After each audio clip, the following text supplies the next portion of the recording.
Assalamualaikum warahmatullahi wabarakatuh. Perkenalkan, nama saya Muhammad Zulfikri dari Prodi Ilmu Hukum kelas C semester 2 dengan NIM 12130501006.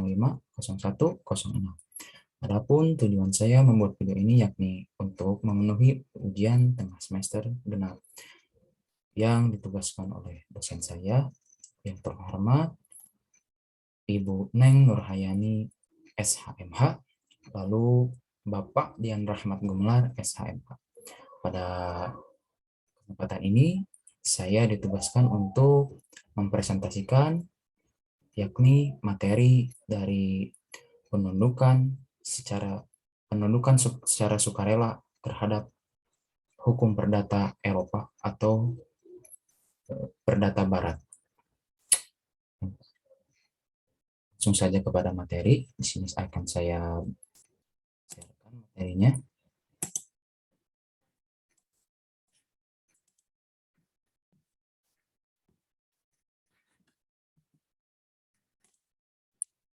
Penundukan secara sukarela kepada hukum perdata Eropa.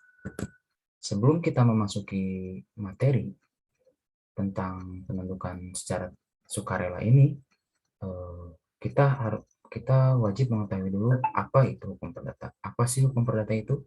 Nah, kita lihat selanjutnya. Definisi dari hukum perdata.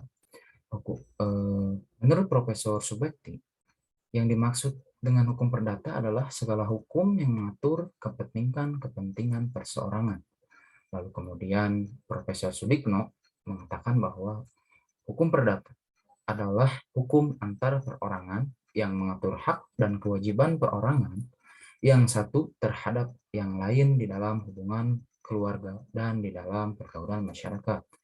Lalu ada menurut HFA Volmar bahwa hukum perdata adalah aturan-aturan atau norma-norma yang memberikan pembatasan dan oleh karenanya memberikan perlindungan pada kepentingan-kepentingan perseorangan dalam perbandingan yang tepat antara kepentingan yang satu dengan kepentingan yang lain dari orang-orang dalam suatu masyarakat tertentu, terutama yang mengenai hubungan keluarga dan hubungan lalu lintas. Dan yang terakhir, menurut Profesor Mr. Dr. L.J. van Apeldoorn, hukum perdata adalah peraturan hukum yang objeknya ialah kepentingan-kepentingan khusus dan yang soal akan dipertahankan atau tidak itu diserahkan kepada yang berkepentingan.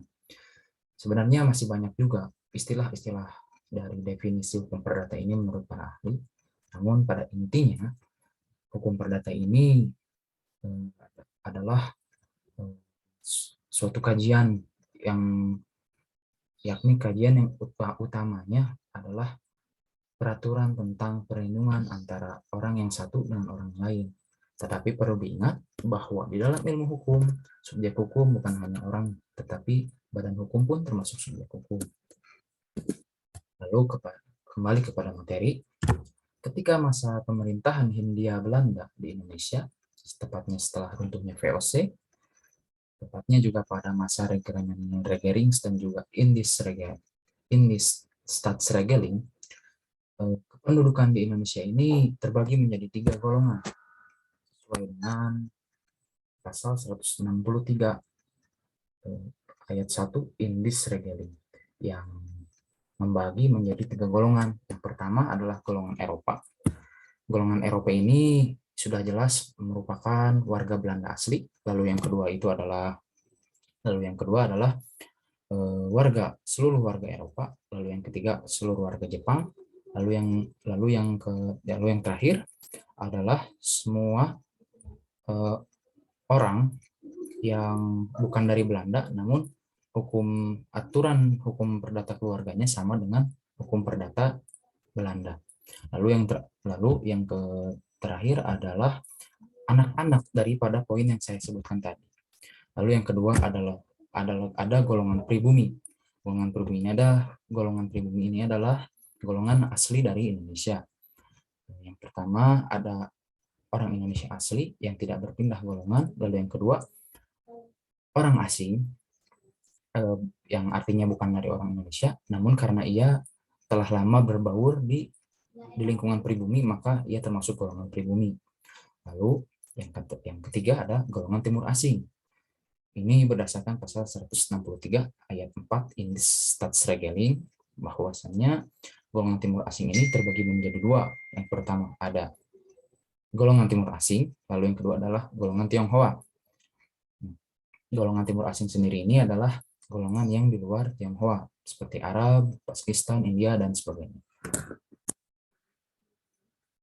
Lalu dari kependudukan tersebut, bahwasannya hukum-hukum perdata yang ada pada masa Hindia Belanda ini, pada masa itu hukum perdata tiap golongan itu berbeda-beda, bervariasi. Sebetulnya pemerintah Belanda pun sudah ingin mengunifikasikan aturan hukum perdata ini, namun pada masa ini Belanda belum bisa mengunifikasikan. Oleh karena itu, salah satu upayanya yaitu melalui golongan-golongan ini dahulu. Yang pertama adalah golongan Eropa.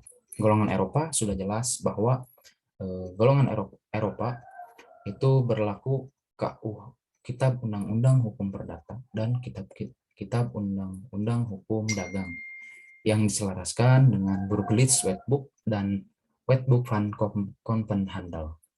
Lalu yang kedua ada golongan pribumi. Golongan pribumi ini di sini berlaku bahwa setiap peristiwa hukum yang terjadi pada golongan pribumi maka akan berlaku hukum adatnya masing-masing. Lalu yang ketiga itu golongan Tionghoa. Golongan Tionghoa ini tunduk pada Kitab Undang-Undang Hukum Perdata dan Kitab Undang-Undang Hukum Dagang dengan pengecualian. Pengecualian di sini yang dimaksud yaitu tentang pencatatan sipil, cara-cara perkawinan, dan pengangkatan anak. Lalu golongan timur asing non-Tionghoa. Ini adalah apabila ada peristiwa hukum yang disebabkan oleh golongan timur asing ini, maka akan berlaku sebagian dari Kitab Undang-Undang Hukum Perdata dan Kitab Undang-Undang Hukum Dagang, yakni adalah hukum harta kekayaan. Lalu pada slide selanjutnya kita masuk kepada materi inti, yaitu penundukan diri secara sukarela kepada hukum perdata Eropa. Sesuai dengan judulnya bahwa ini adalah secara sukarela, maka dan juga berdasarkan pasal 131 ayat 4 Staatsregelung, jadi bahwa bagi bumi dan timur asing sepanjang mereka belum diletakkan di bawah suatu peraturan bersama dengan bangsa Eropa, maka diperbolehkan menundukkan diri pada hukum yang berlaku untuk Eropa.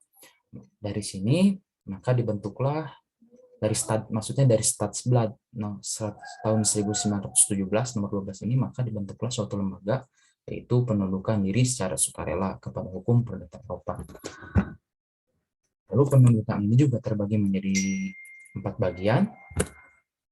Selanjutnya yang pertama, tunduk sukarela kepada seluruh hukum perdata Eropa.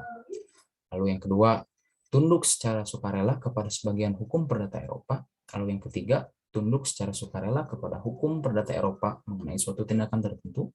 Yang keempat, tunduk secara diam-diam kepada hukum perdata Eropa. Penjelasan secara rincinya saya akan jelaskan di halaman berikutnya. Yang pertama, tunduk sukarela kepada seluruh hukum perdata Eropa. Artinya bahwa di sini khususnya pribumi, apabila ia ingin tunduk kepada hukum perdata yang ada di perdata Eropa, maka ia boleh tunduk secara menyeluruh. Ini tercantum dalam pasal 1 sampai 17. Adapun cara dan larangan dalam tunduk pada aturan Eropa ini yakni sebagai berikut, bahwasannya laki-laki yang memiliki istri lebih dari satu atau poligami, di sini apabila ia ingin tunduk kepada hukum perdata Eropa, maka ia harus mendapatkan izin dulu dari istri pertamanya. Lalu yang kedua, yaitu wanita bersuami. Artinya dalam hukum perkawinan ini mengandung hukum suami yang berlaku bagi kehidupan keluarga. Artinya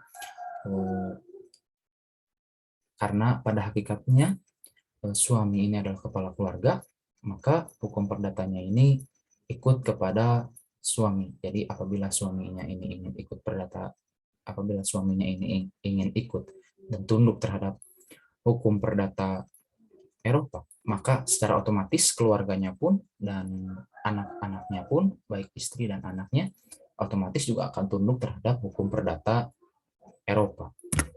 Lalu yang ketiga adalah anak di bawah umur.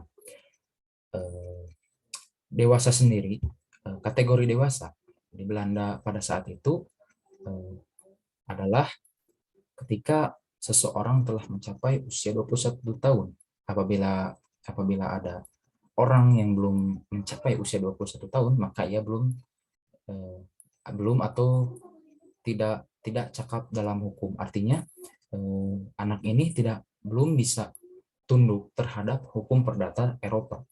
Lalu yang terakhir yaitu orang di bawah pewali.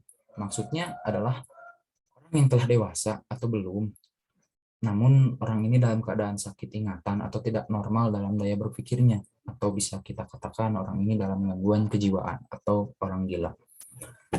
Nah, pada dasarnya tidak berakal atau bukan tidak berakal, karena pada dasarnya sakit kejiwaannya, maka apabila ada suatu tindakan hukum ini dikembalikan kepada walinya, di mana walinya ini adalah orang tuanya, orang tua dari orang yang gangguan kejiwaan ini. Terus selanjutnya adalah tunduk secara sukarela, tapi hanya kepada sebagian dari hukum perdata di Eropa. Ini tercantum dalam pasal 18 sampai 25. Nah, maksudnya pendudukan ini pada hukum harta kekayaan dan hukum waris saja, seperti yang saya sebutkan sebelumnya, bahwasannya pendudukan cara dan syarat untuk tunduk pada aturan ini sama dengan pendudukan sukarela secara menyeluruh pada hukum perdata Eropa. Lalu setelah mereka tunduk pada hukum perdata Eropa, maka dalam tingkah laku sehari-harinya yang berkenaan dengan kekayaan dan pewarisan atau wasiat ini, maka akan berlaku hukum perdata Eropa. Namun dalam bidang hukum lainnya tetap berlaku hukum adat. Jadi pada intinya tunduk sukarela kepada sebagian hukum perdata ini adalah seseorang yang ingin tunduk kepada hukum perdata Eropa, namun ia hanya tunduk kepada sebagian dari aturan-aturan hukum perdata Eropa, yakni hukum waris dan hukum kekayaan. Lalu yang ketiga ada tunduk secara sukarela kepada hukum perdata Eropa mengenai suatu tindakan tertentu. Hal ini tercantum pada pasal 26 sampai 28. Dikehendaki melakukan suatu pernyataan dengan akta di bawah tangan yang dilengkapi oleh pernyataan seorang notaris. Adapun tindakan hukum yang dilakukan hanya berkenaan dengan hukum kekayaan dan hukum waris wasiat saja gitu. Jadi dalam pelaksanaannya pendudukan ini baru akan digunakan ketika ada suatu tindakan peristiwa hukum. Misalnya ada seseorang yang ingin membuat surat wasiat di hadapan notaris. Lalu yang keempat adalah tunduk secara diam-diam kepada hukum perdata Eropa mengenai suatu tindakan tertentu. Sebetulnya pada prinsipnya pendudukan ini hampir sama dengan pendudukan sukarela kepada hukum perdata Eropa mengenai suatu tindakan tertentu. Hanya yang berbedanya itu dari prosedurnya saja. Jadi artinya tindakan ini dilakukan secara sadar oleh seseorang, baik pribumi ataupun orang timur asing, namun tanpa disadari, ia itu telah tunduk pada aturan hukum Eropa. Artinya atau bisa dianggap tunduk secara diam-diam. Maksudnya dalam pelaksanaannya bahwasannya ia menyadari tidak ada hukum, tidak ada suatu peristiwa yang ada di dalam hukum adatnya, maka ia secara tidak langsung mengikuti atau tunduk pada hukum perdata Eropa. Kita ambil contoh misalkan ketika membeli karcis kereta, lalu menandatangani wesel, lalu menerima surat berharga dan sebagainya.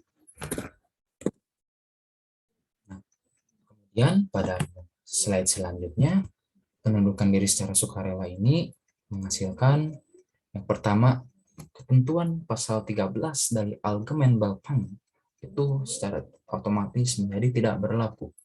Lalu yang kedua, istilah Bumi Putra ini berubah menjadi Indonesia, golongan Indonesia dan golongan Timur Asing.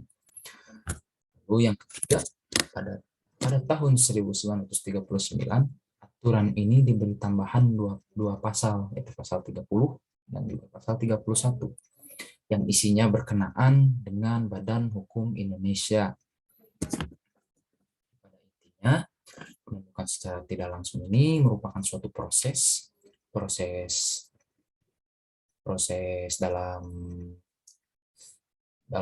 sejarah hukum perdata di Indonesia sendiri, bahwasannya penundukan secara sukarela ini tidak ada paksaan seperti aturan-aturan sebelumnya. Artinya, apabila ada orang yang ingin tunduk kepada hukum perdata Eropa, maka ia diperbolehkan masuk dan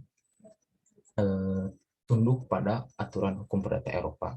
Namun, meskipun ia telah tunduk pada aturan ini, bukan berarti ia pindah golongan. Mungkin sekian yang bisa saya presentasikan. Mohon maaf bila masih banyak kekurangan dan masih banyak kesalahan dalam penyampaian kata. Akhir kata, wabillahi taufiq wal hidayah. Assalamualaikum warahmatullahi wabarakatuh.